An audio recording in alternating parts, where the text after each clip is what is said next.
la première fois qu'il y a une cantonale FVJC dans la côte, justement. Donc c'est aussi déjà un honneur pour nous de faire participer tout le monde, soit le public, mais également toutes les entreprises locales. On a énormément de membres de chez nous qui sont du métier du bâtiment, que ce soit des charpentiers, des menuisiers, mais également des carreleurs, des électriciens, vraiment toutes sortes de métiers de la construction. Notre rôle dans la commission construction, c'est vraiment d'encadrer tous les autres membres bénévoles qui viennent sur la place de fête pour travailler, qui ne sont pas du tout dans le domaine du bâtiment ou même dans un domaine manuel. Donc c'est vraiment ça le plus gros défi, c'est vraiment de donner du boulot à tout le monde et d'expliquer comment bosser à tout le monde de la meilleure manière possible, quoi.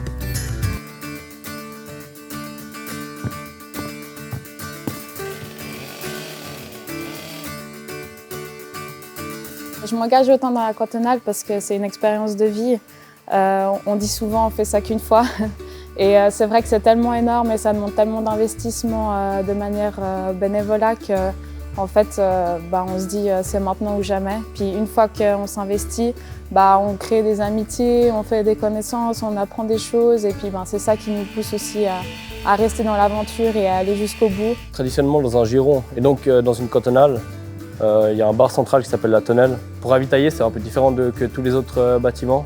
On attend à peu près 20 000 personnes. On trouvait ça trop dangereux de passer avec un véhicule au milieu de toute cette place de fête.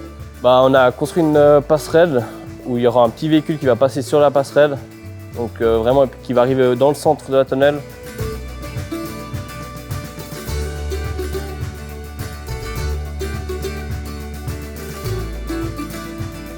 On a Raphaël Bomberger, qui est notre référent FVE, ce qu'on appelle, un professionnel du bâtiment. Donc Raphaël Bomberger est ingénieur bois.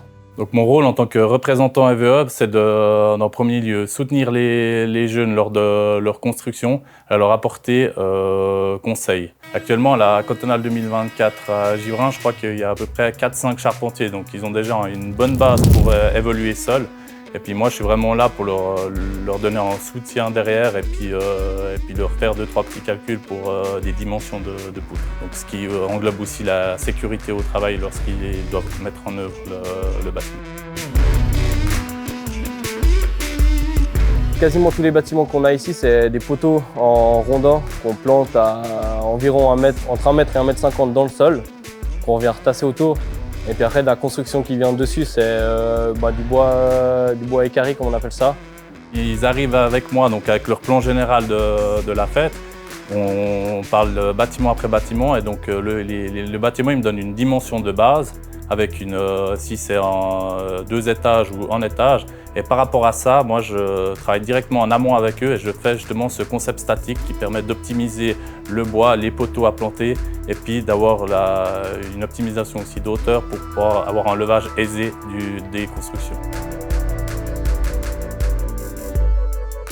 Ces jeunes, ils m'ont surtout surpris dans leur motivation, donc le travail le week-end, les soirs de semaine et puis la motivation qu'ils ont, qu'on a de la peine à trouver dans le monde réel du chantier. Nous, des entreprises, on recherche vraiment ces jeunes motivés et ça devient de plus en plus rare, donc ça fait vraiment plaisir de pouvoir travailler avec des jeunes motivés comme ça. Il y a aussi un truc que j'ai trouvé assez joli à entendre aussi, c'est les jeunes qui venaient pas du tout du métier de charpente, qui ont fini avec les dernières séances que j'ai eues, que je me suis rendu compte qu'ils ont fini par apprendre le vocabulaire dans charpentier. Ça m'a donné une idée de ce que ça peut être un métier de la construction, étant donné que on est aux côtés de ceux qui en font partie. C'est vrai qu'on est avec des charpentiers, des menuisiers, plein d'autres métiers de la construction aussi. Puis automatiquement, quand ils nous drillent la journée pour nous dire ce qu'on doit faire, eux ils utilisent leurs termes de tous les jours qu'on comprend pas forcément. Puis c'est vrai que après on leur dit mais en fait c'est quoi ce que tu m'as demandé d'aller chercher ou quoi. Et puis du coup tu mets un premier pas dans le métier de cette manière-là et ça c'est génial.